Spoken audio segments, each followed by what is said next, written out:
I have no idea. I know it's not a canal. It's it's the Red Sea, SEA. It's not a canal. And I do know that the Houthis were having Al Ansar were having a considerable impact on particularly insurance companies who wouldn't insure commercial ships. So all you had going through really was what I would call rogue shippers, shippers who ship without any prospect of insurance, but hope that they get their cargo through and they'll be able to pay. Um, and there were, I understood there may be 50 a week or so of vessels like that were making it through, but no commercial shippers were making it through. And one of the reasons they were not, and they decided to go around the Cape, was because the offset costs for insurance were actually more than the cost for going the additional miles at sea. So the Houthis had accomplished their purpose, which was, as they expressed specifically, to stop commerce that could in any way, fashion, or form, or from states that were aiding and abetting Israel in its genocide in Gaza. Incidentally, a concept, generally speaking, humanitarian-wise, I fully support. And that's a hell of a thing for me to be saying as a 31-year military professional veteran of the U.S. military. But, and I don't think this is what they're saying it is. I just don't think it is. Israel just pounded the crap out of them.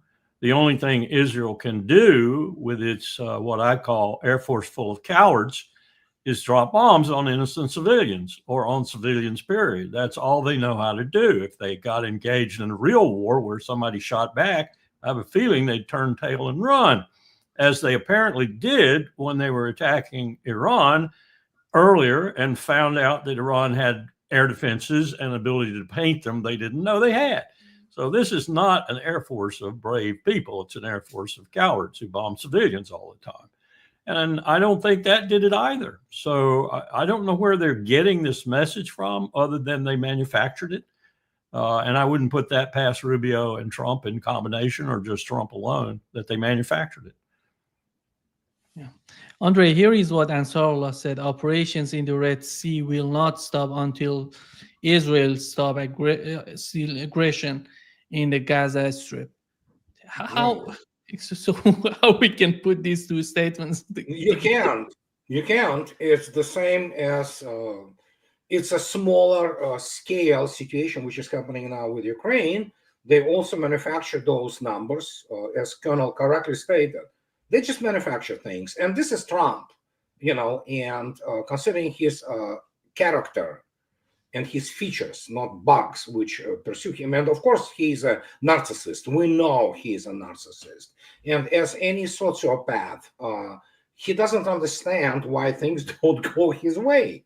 So what he does, being the guy who essentially he's still the showman and the guy who is the real estate shyster from New York. He always was like that, for all his rhetoric and grandiose statements. And here we are. Obviously, Sana'a, the capital of Yemen, had no comments. You just presented us with the Houthis statement. But yeah, he may even believe what he's saying. He needs some kind of success. He failed miserably with Ukraine because Russia didn't give an inch, despite all attempts and niceties from Witkoff.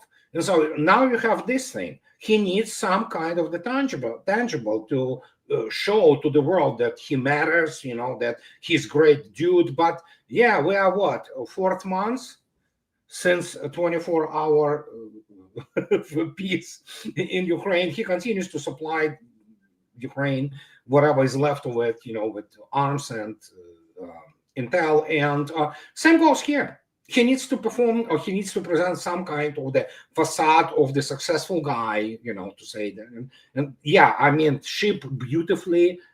He's listen, I'm Russian, okay? My vernacular evidently is richer than his, okay? Because obviously beautiful and wonderful are the only adjectives he has command of, okay? And so whenever something happens, like, oh, they ship beautifully, there are 50,000 beautiful lives a day. Come on. I mean, this is ridiculous, really. At least he looks like more coherent version of Biden, but still we have the. I'm really waiting for the moment when you can say, "Oh, okay, we at least got the guy in the White House who has a like mental capacity and understand basic facts on the ground." Nima, I would just add in what Andre just said, kind of keyed this to me, the insanity of Trump, you might call it. But I think in his warped mind, maybe Bibi has taken over the mission for him. And Bibi's motivation is a hypersonic missile that impacted Ben Gurion and stranded Jews all over the world because major airlines are not going to take them home. And so Bibi's taken over that part of the ball game. So Trump says, over to you, Bibi. I'm not attacking them anymore because it's costing me billions of dollars and I'm achieving nothing. We had, Andre, we had the interview with Donald Trump on MSNBC. Oh, yeah. And here is a part of that interview just to show how he understands the conflict in Ukraine. Here is what he said. Deal with Ukraine. It's a sign, it seems, that the United States is invested in Ukraine's future. The Secretary of State told me this is a very critical week. Are you any closer to reaching a peace agreement between Ukraine and Russia? I hope so. How would you characterize I do believe we're closer with one party and maybe not as close with the other, but we'll have to see. I'd like to not say which one we're closer to, but we did do a deal for the American people that was good. We were able to get rare earth. You know, the Europeans are getting paid back. They have a loan. We didn't. Biden just gave him $350 billion. He has no idea where the money is, what happened. And at least we'll, in one form or another, get our, I don't feel so foolish. And remember this is Biden's war. This was a war that was never going to happen if I were president. This is a horrible, horrible war. And I get to see shots of soldiers through, satellite that are just so terrible. 5,000 soldiers are being, 5,000 soldiers a week on average are dying.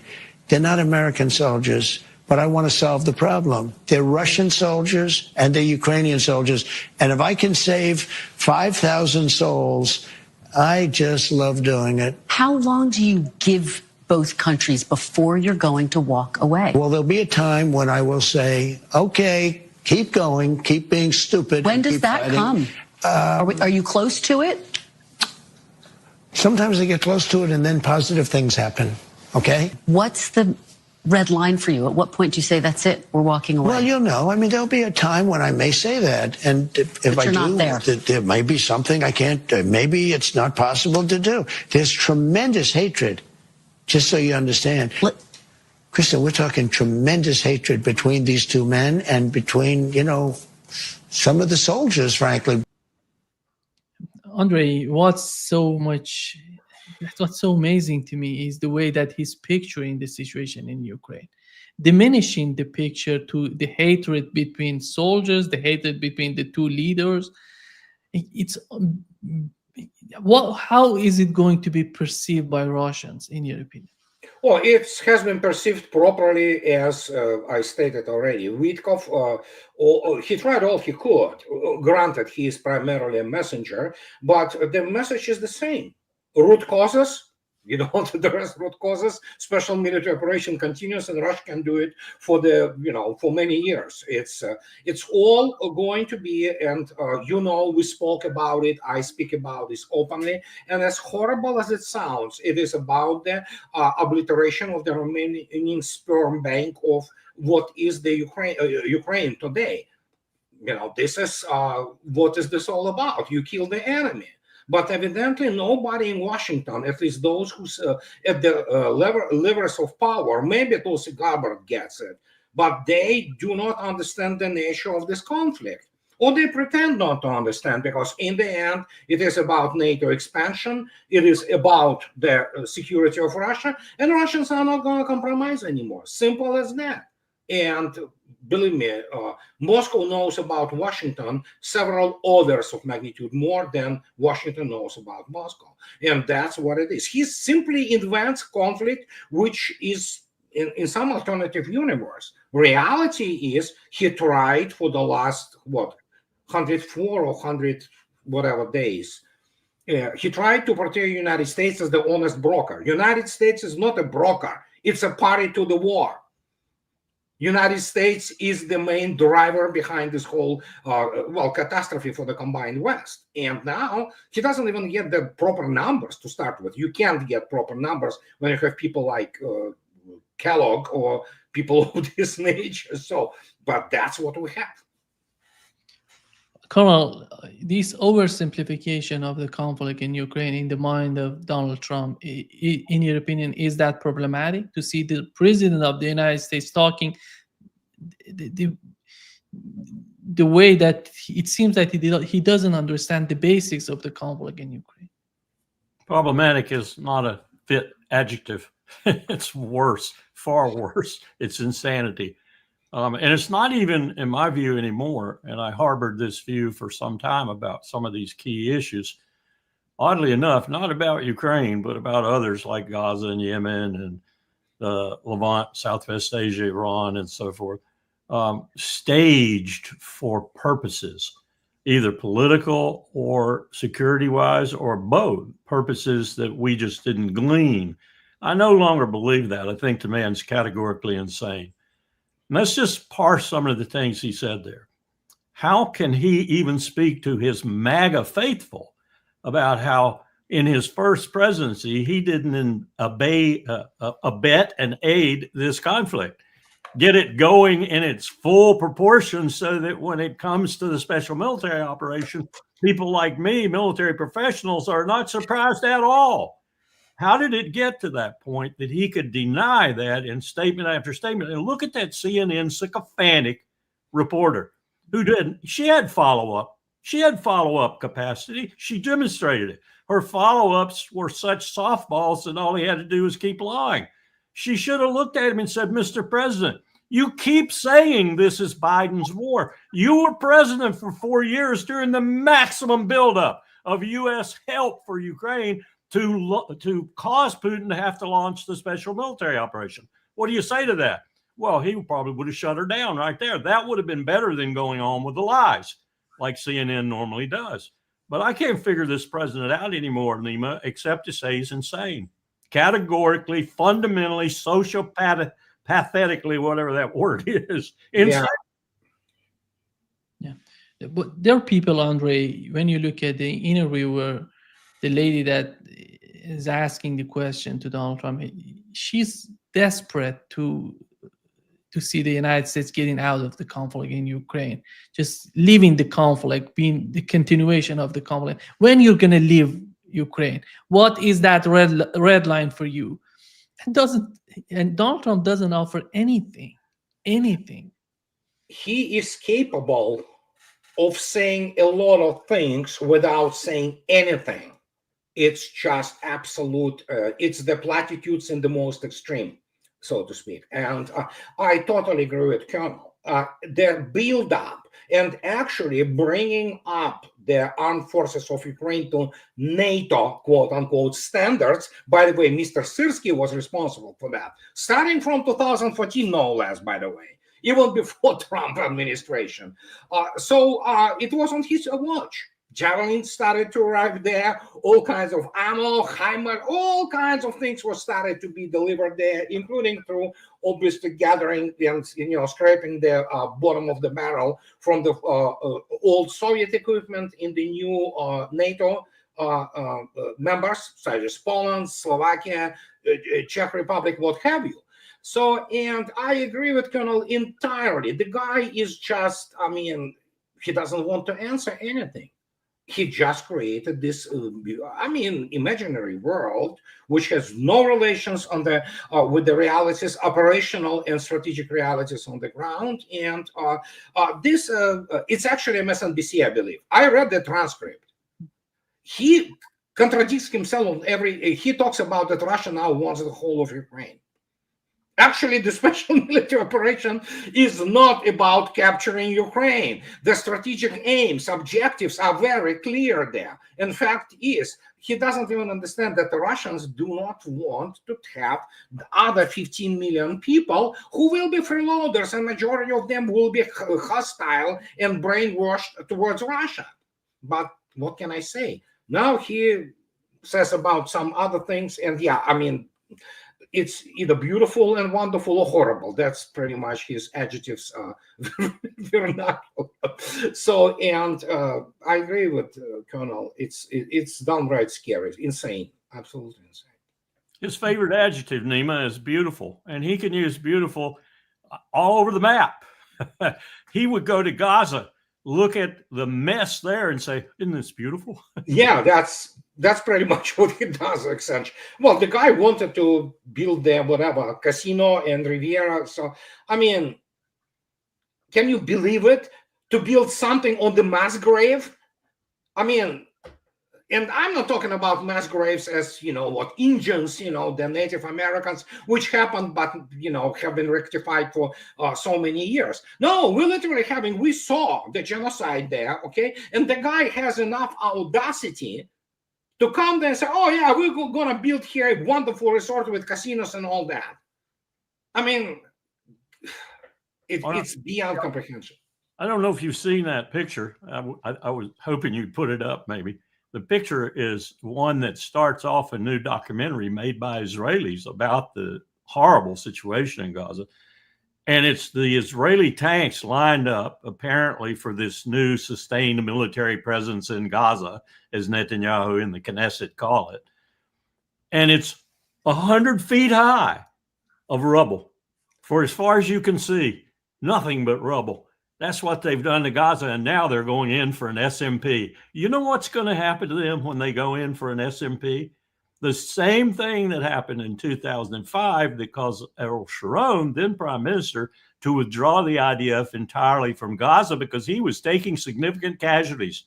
He shut down the 21 settlements, and he took every single IDF member out because they were getting destroyed by an insurgency. Guess what's going to happen to this same sustained military presence? Every Arab in the region is going to flock to the ranks of Hamas. Hamas has already got 40,000 ready to go. And this terrain now that you saw in that photograph, this terrain is now absolutely perfect for urban guerrillas because all it is rubble. So the IDF is going to be in an insurgency the moment it sets foot in Gaza, if they are stupid enough to do so. And that insurgency is going to bring down the state of Israel. When this video started, the lady asked Donald Trump about the deal he did with Ukraine. And he said, I got my piece of deal, and the deal is because Europe has the frozen Russian assets, we have the deal with Zelensky. It seems, Andre, to me, the way that he's talking about the conflict, this is all he wanted to do with Ukraine.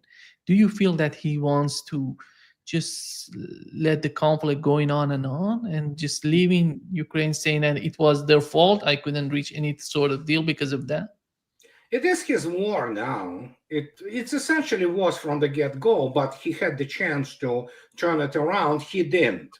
So it's, fait accompli now. Doesn't matter. It's his war. How he's going to handle it doesn't matter for Russians.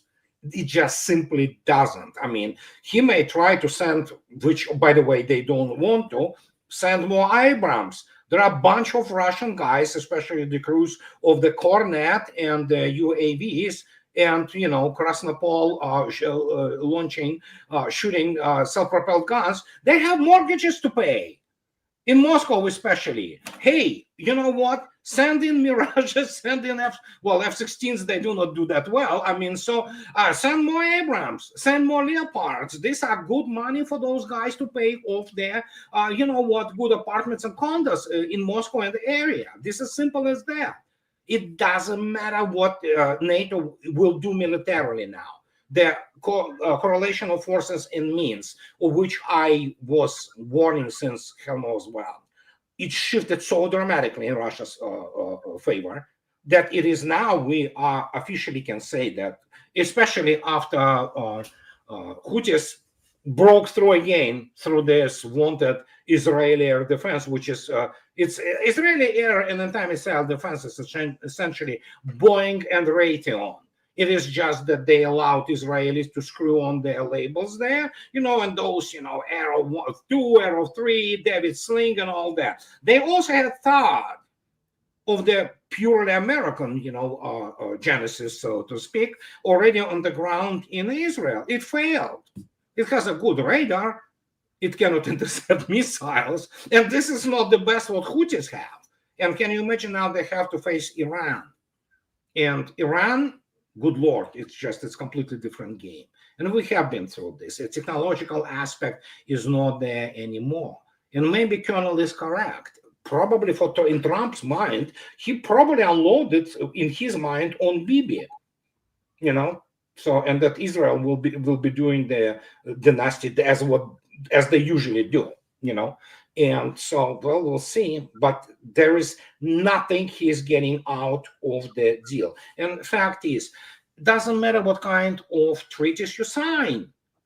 As Stalin astutely noted for delegation of Vatican in 1943, I believe, that they wanted to kind of involve Vatican in settlement of some kind of humanitarian issues and even political issues. Vatican being who they are, they want to stay, and so Pope can do this and can do that, which he could, and then Stalin asked them, how many divisions does Pope have? Simple as that. It is all about brute firepower. I mean, the amount of the fire impact you can unload or create for the enemy with the precision and sustainability. Russia has it. Simple as that. Carl, your take on Donald Trump and the way that he's just somehow changing his rhetoric toward the conflict. Do you feel that he wants to leave the scene in Ukraine? Which change do you want me to comment on? There have been about a dozen since he commissioned. The way he's talking about Ukraine.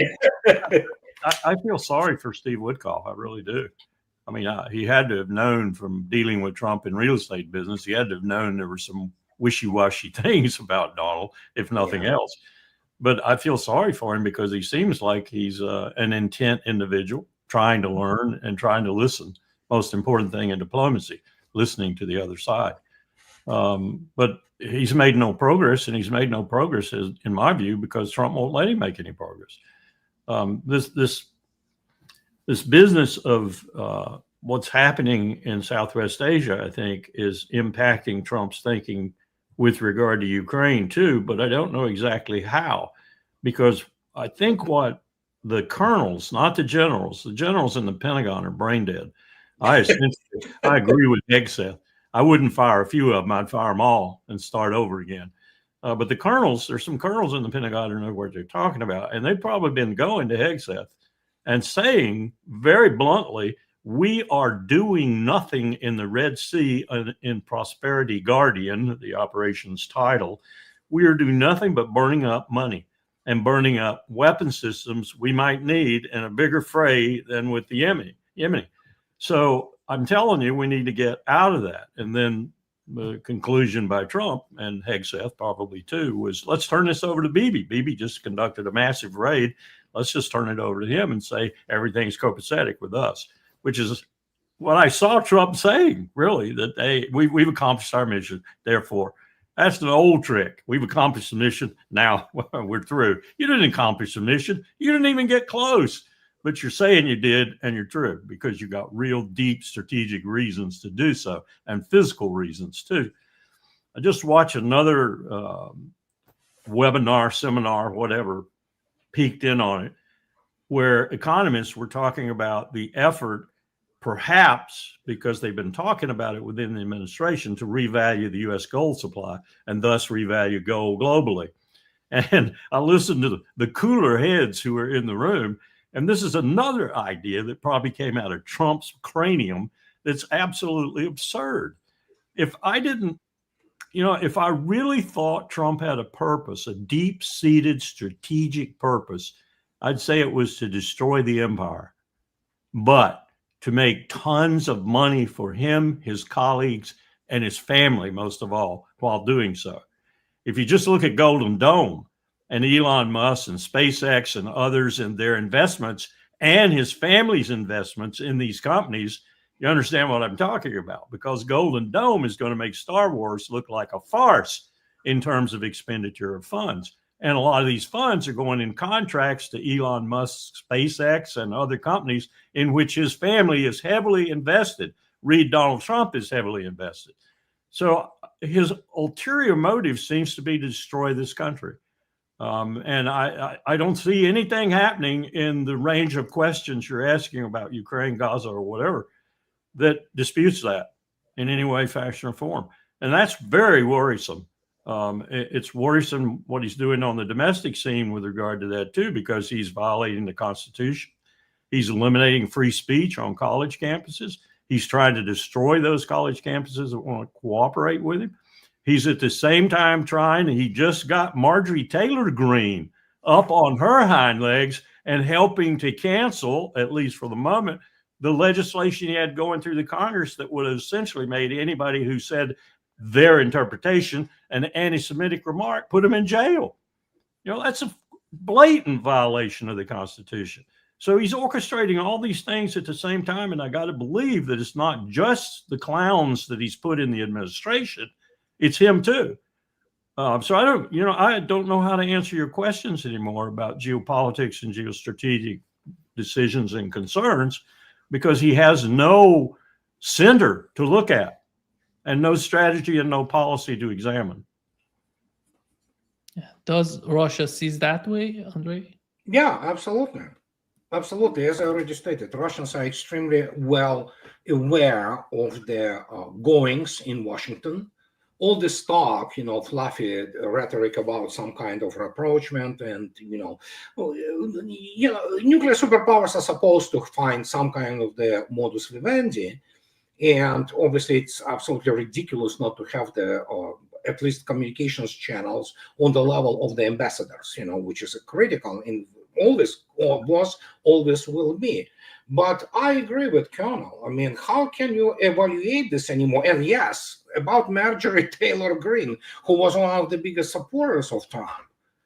She started pointing things out, which otherwise, you wouldn't have heard about during the campaign.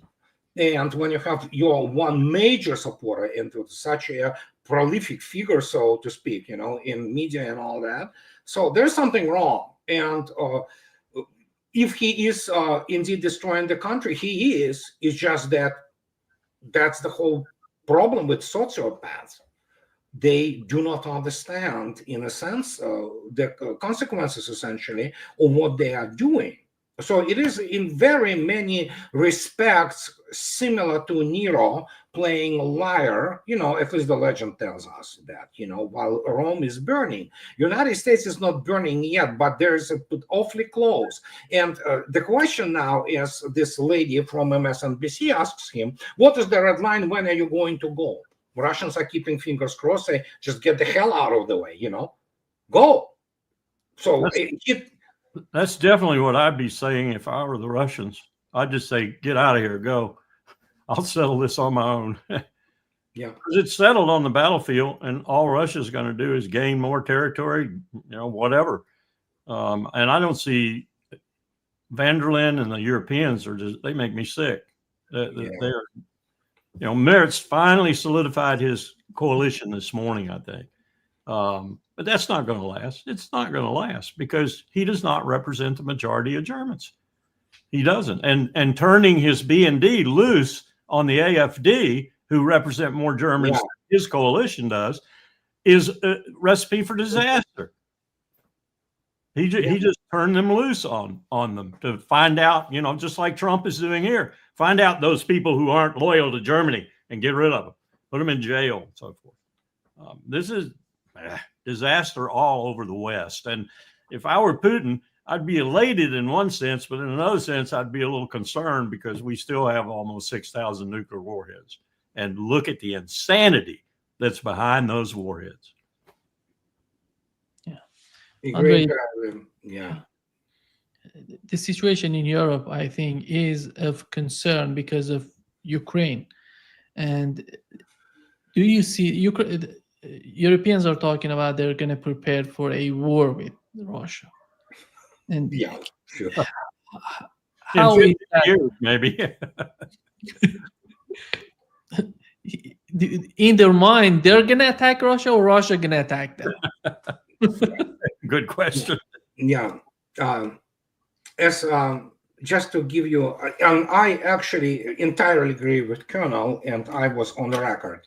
The guys who do actual operational planning, not some general ideas, but the guys on the levels of the chiefs of staff, of the division, the guys who really deal with the larger operational and issues, and they know things because they can project the reality to larger strategic things. But here we have, I spoke about the story, my friends in Russia, who are close to line of combat. So they had this, they got one of many POW, Swedish Navy commander, which is the equivalent of lieutenant colonel. He was the chief of staff of not just one of the armed forces of Ukraine brigades, but the whole operational axis, if you wish.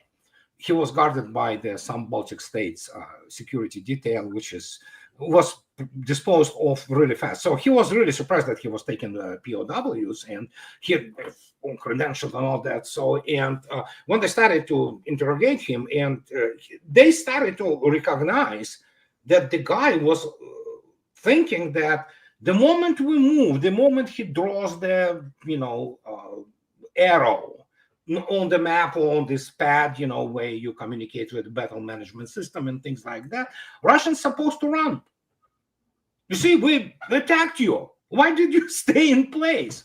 And then, of course, you brought in the hell fire, and then just counterattack. That's how he got POWs. They literally think that you can draw the arrow, and that's the plan. That's how it's going to work, Obviously, it never works like this, and you have to have that is why it's called operational art, apart from being the operations themselves, which is a hard science. And so you look at this, these are people who, and when you talk about Europe, this is their level. Colonel Jacques Beau stated, they don't look at the movie, they look at the still picture, and they think that just by looking at the still picture, they can somehow figure it out. Europe has no resources to fight actual modern 21st century war. None. It doesn't have energy. It doesn't have the ability.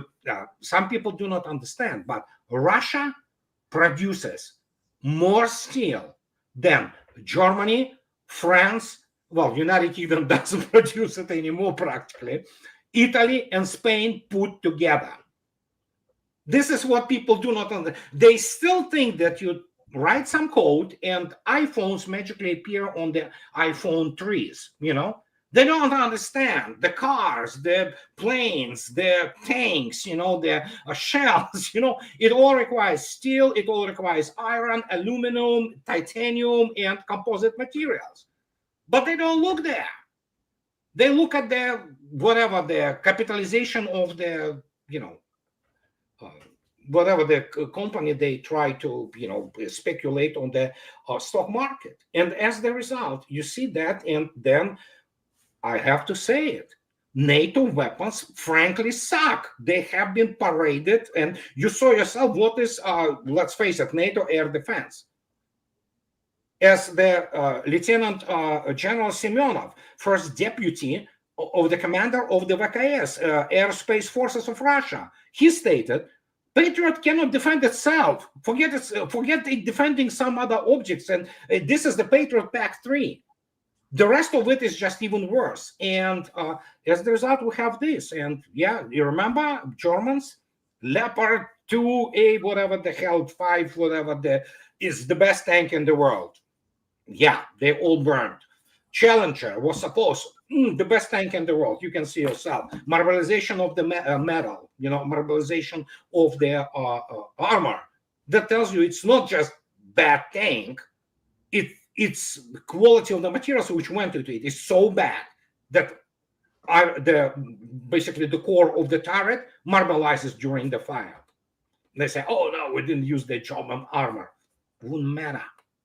And there you go. And that's what has been basically demonstrated. And this is a shock to the system. They still cannot recover from it. So they panic and they create this, well, what they did always. At some point of time, it was anti-Soviet. The Soviets, who just lost 27 million people, wanted to attack Europe, you know.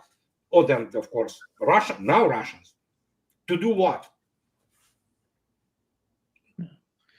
Colonel, that's why, in the case of Patriot system, that's why Israel is sending another Patriot system to Ukraine. I think they don't. You know, you haven't had anything really in the what I will call the Southwest Asia theater of operations, including the Levant, in that anything that lived up to promise. Not a thing. To Lockheed Martin, Raytheon, now in part of Lockheed Martin, Grumman, any one of the major contractors' expectations. And it's to be expected in some respects because we haven't done anything with them for quite a while, really. A little bit of product improvement, a little bit of this, a little bit of that. But we haven't been engaged in a conflict where combat, as it were, could test them. And they've been in that vogue with Israel in particular, but other places too, Ukraine, in a way that's been very disappointing for a lot of people in the military in particular. And not to mention the fact that when the Oreshnik missile hit Ukraine, the military shivered down to the bottom of its feet because it realized that while we had abrogated the INF treaty all on our own, single-handedly, really, just like all the other nuclear weapons treaties, while we had done that, we had not done squat after we did it. But the Russians had a warm research and development bed in case we did that. And when they saw us do it, they activated that immediately. And so they produced and had produced missiles that took advantage of the INF treaty being abrogated. And those missiles are quite forbidding. I suspect, from what I'm hearing, a similar type hypersonic missile is what hit Ben Gurion Airport. And the Israelis are lying through their stinking teeth about all the failures that occurred that they've now fixed. And if the Houthis have any more of these missiles, Ben Gurion Airport is going to stay closed. And all these Israelis are going to stay dispersed across the world because Delta and American and all the rest of the airlines that service Jerusalem and Tel Aviv are not going to fly in there anymore. So, and the Europeans are far worse than we are, far worse. Partly because of us. We had a little drill the other day where we sat down and looked at airplanes. We looked at artillery. We looked at helicopters. We looked at air defense systems. We looked at other components of still traditional hardware to a certain extent, but a component of the war in Ukraine and elsewhere. And we looked at what was on the drawing board and what was expected to come out, say, in the next 10 to 15 years, in Hegseth's view, you know, getting ahead of technology's obsolescence. And we said, for Europe, 20 years to become first-rate military power, and then you're not even talking about joint operations.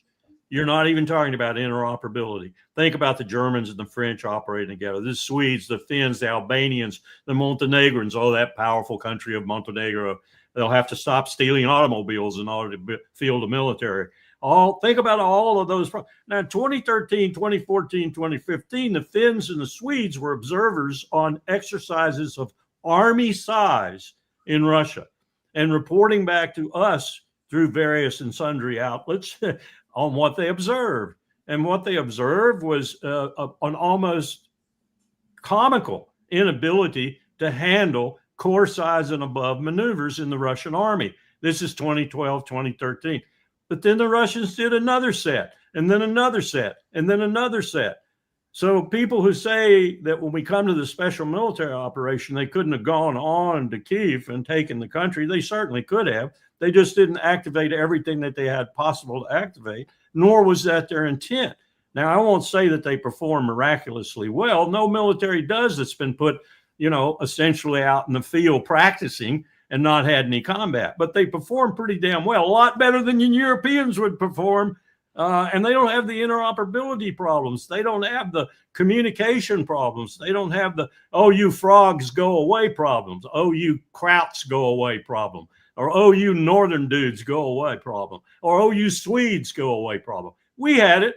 I know we had it in NATO, even at the peak of NATO's efficiency. Look back at the Balkans, if you will. Look back at how everybody backed away from the Balkans, except for Bill Clinton. God bless his soul. So we figured it would take at least 15 to 20 years, 3 to 5% of their GDP devoted every single one of those years. And then they still wouldn't have solved the problem of joint operations and interoperability. They'd have to do lots of exercises. Hopefully they'd be doing those. What's Russia going to be doing during this time? What are they going to be doing during this period when they see all of this happening? They're probably going to be taking everything they can get their hands on. I would be if I were they. And I would present it as a fait accompli to the Europeans. You keep going the way you're going, and I'm going to keep going the way I'm going. So we start an entire conflagration on the European continent, Eurasian continent, probably. Where's China going to go in this? Where's India going to go in this if it gets out of a nuclear war with Pakistan and vice versa? I mean, we got a mess right now. And Donald Trump has absolutely zero knowledge nor inclination to help with this mess. Look who's helping with the Pakistan-India problem. A problem we jumped on in 2002 like crap on a goose. I mean, we jumped on that problem so fast. Secretary of State to Delhi, Deputy Secretary of State to Pakistan, telephone call from the president to the president of Pakistan, visits. What are we doing now? Nothing. Who's helping in that? China, India's arch enemy, and Russia. You know, this is crazy. The world is turning over. It's turning over, and Donald Trump has no idea that the world that's turning over is going to come down on his freaking head. But it's my country it's coming down on too, so I'm angry with him. Well, strangely enough, it is mine too. You know, I have the freaking vested interest now, and we live here for 30 plus years, and seeing the country, which and what happened to it in the last 30 plus years is just absolutely mind-boggling. And I survived, let's put it this way, the collapse of the Soviet Union. I've been there when it was happening. I actually was at the center of it when the whole Caucasus basically went up in smoke. And what we went through. And then, you know, you come to this almost resort. You know, you come in and you feel this feeling of safety, the feeling of calmness. And then guess what we have now? And this is just insane. And then, and I thought that, well, it was a huge event, Soviet collapse, but it is even the Soviet collapse pales in comparison to what we're observing now historically, the tectonic shift. It's already happened, essentially. We are what I constantly say, arrangement phase. And many people do not understand because we are short-lived, you know, species. What, 85, 90, and then we, you know, it's in the best case scenario.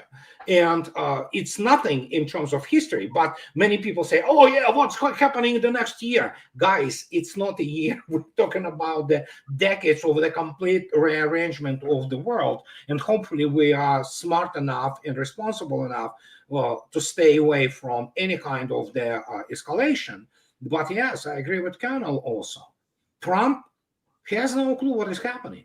He doesn't. He doesn't have the toolkit. People say that he's very smart and has a good memory, which could be the case. I'm not arguing about that, but, you know, he might be able to, you know what, memorize a lot of minutia, but he doesn't have systemic education and systemic knowledge and systemic experience other than playing golf and doing the deals with the, you know, whatever, real estate and providing those casinos, what have you, and judging the what is called the Miss Universe contests. What certainly requires a very interesting set of skills, so to speak, you know. But when you look attentively, does he have a statesman toolkit? I don't see any. I don't see any. And the fact is, as I'm on the record, For all situation with the neocons, all situation with the all kinds of other issues, the last American statesman was George Bush Sr. Period. He had a monster of the Secretary of the State, you know. He had a Colin Powell, obviously, you know. And he had a lot of people who had brains, okay, with the exception of Dick Cheney, obviously. But I mean, it's after that, what do we have? We have politicians. The guy, the only, essentially, the only skill they have is how to get elected and stay elected. Period. You see, that's the problem.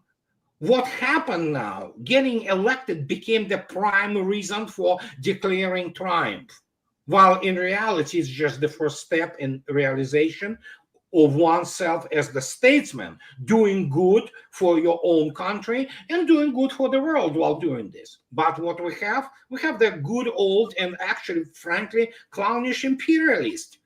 That's who Trump is.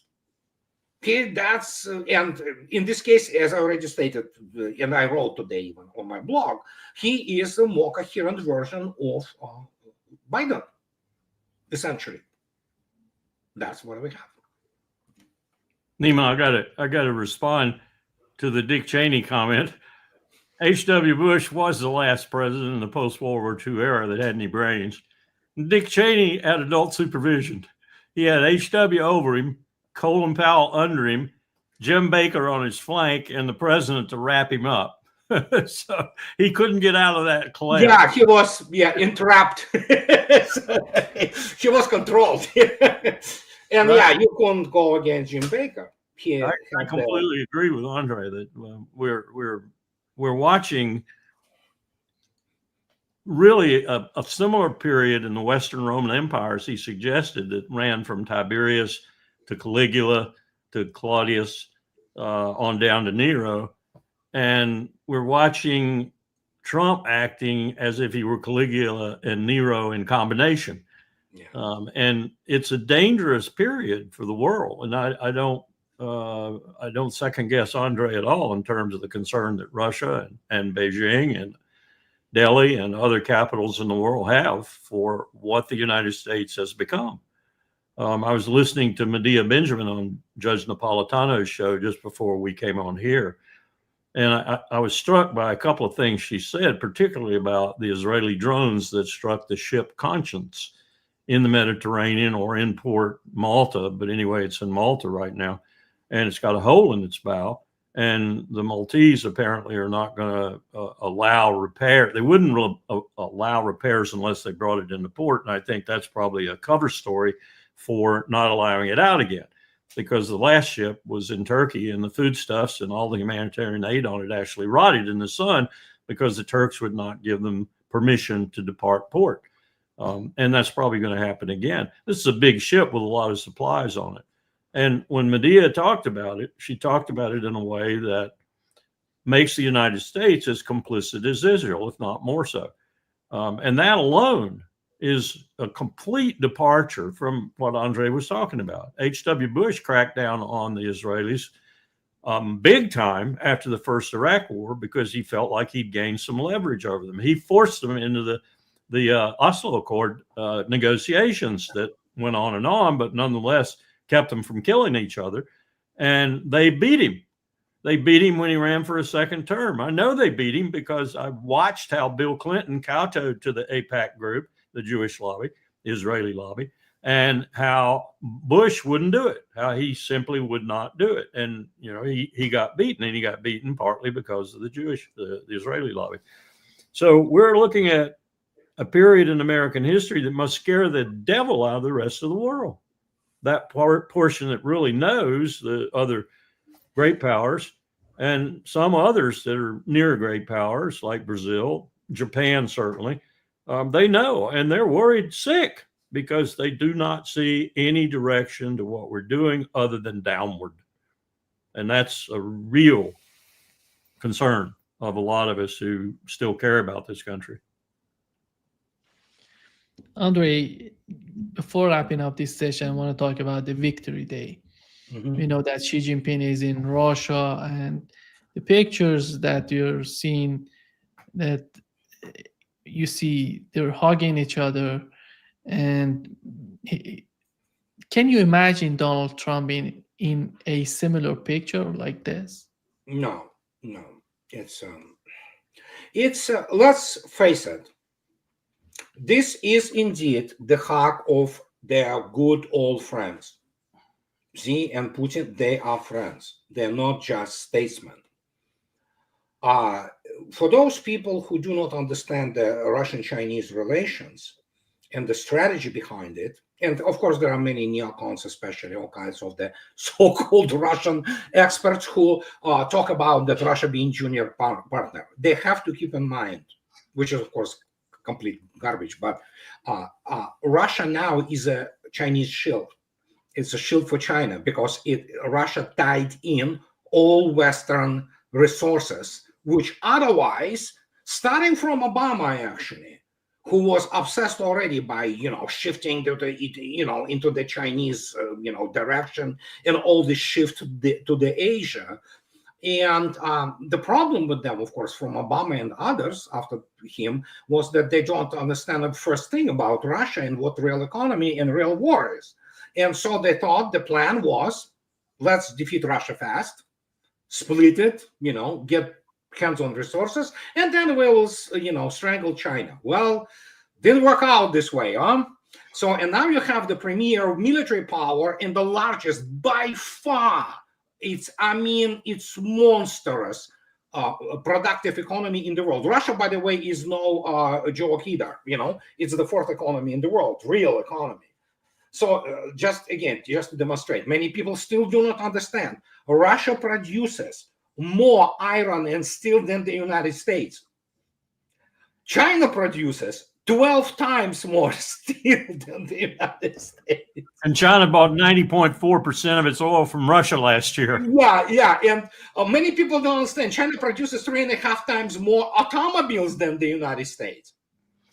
That's the only thing where China really lags, and it's the huge issue, obviously, in militarily, is the submarines. United States still has the world-class, for all problems, world-class submarine force, but it's, and China obviously have issues, huge issues with the commercial aviation and aviation in general, because they have issues with designing the proper engines, jet engines. Obviously, United States and its GE, state of the art, and Pratt and Whitney, So now they have PD-14s and PD-8s already in serial production and things like that on Russian side. So you have these two guys who are militarily, economically, it's not just two superpowers.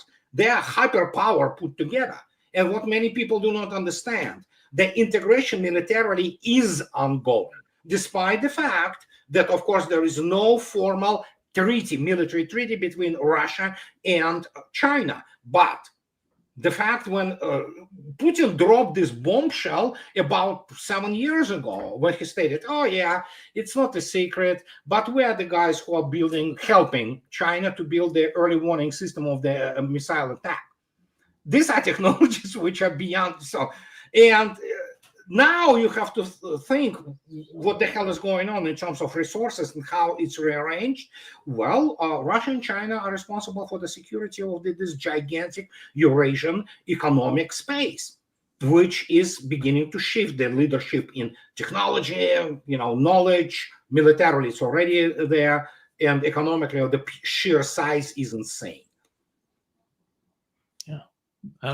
Let me add one other ingredient here, which really troubles me, because I was a student at the Naval War College and wrote my what would have been a master's thesis on attack submarines in direct support of the carrier battle group. So I know a little bit about what I speak. We're destroying, Andre, that area of excellence. We have submarines, both attack and ballistic, that are nearing their life cycle. We are probably going to have to extend them, dangerously extend their life cycles, because both the programs, the Virginia class and the Columbia class, are over cost and beyond. It's a mess. It's a tragedy. Yeah. It is strange from the country, which of course excelled up to including a higher class into the state-of-the-art, excellent strategic missile submarines. And then suddenly, but the giveaway was not even the fact that there are cost overruns and all other things and issues with the what is called the those inserts into the shafts for the ballistic missile. It's when I read that, and you read and it's like, oh, it's going to carry Columbia class, which is still not there. They hope to float the first hull by 28. And objectively speaking, United States is in need, of the substitution and change and updating of its naval nuclear deterrent. There's nothing wrong with that per se. Any country would do that. Russians did it. But you read this and then you look at the missile which it will carry by 2030. Trident 2D5, by that time it will be 40-year-old missile. That means they don't even have new missile which you have to put into the new allegedly state-of-the-art submarine. Eventually they probably will build it, but it's already cost overruns and it's horrendous. I mean, it's just a mess. Hegseth is right about we're not able to produce something before the technology is obsolete.